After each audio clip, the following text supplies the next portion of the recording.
Good afternoon, ladies and gentlemen. Before I summarize our team's case, I would like to address some of the points of my dear opponent. You said that the cost of living will increase. However, the cost of living will increase anyway. This is called inflation, and it happens all the time, with or without gentrification. A thriving economy also means that the poor communities can be better supported with infrastructure through government legislation. This kind of support of poor communities is a lot different to the government controlling the free market. It is short-sighted to prevent such economic growth. He also said that gentrification will be knocking down old buildings with historical value.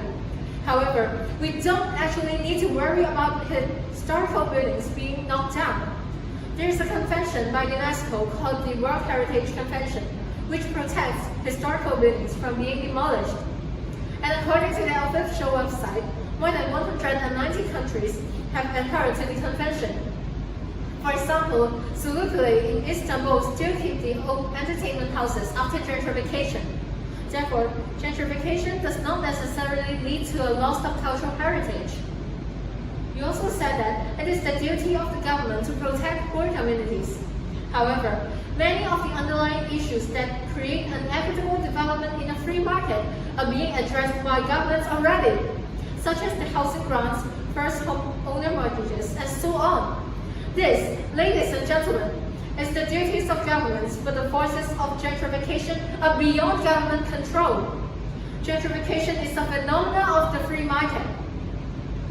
And our opponents keep saying that gentrification causes many problems in poor communities. However, what we have to acknowledge is that before gentrification, these poor areas are already dilapidated due to disinvestment, which means the infrastructure is absent or substandard. While there are issues caused by gentrification, preventing it does not resolve this, nor does it improve poor communities. Therefore, when gentrification occurs, there is more opportunity for poor communities. So what has our side shown you today?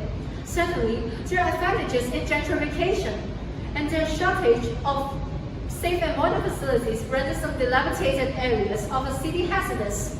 However, today's motion is also about caring for poor communities and how much control and power a government ought to have.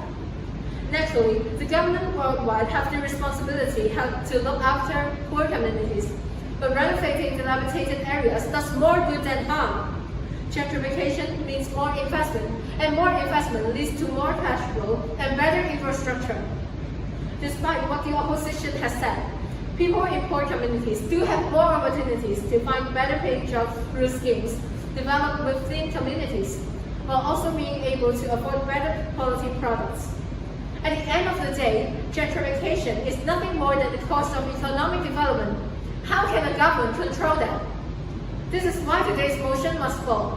Ladies and gentlemen, let me end with our team line. Let's not stand in the way of progress. Thank you.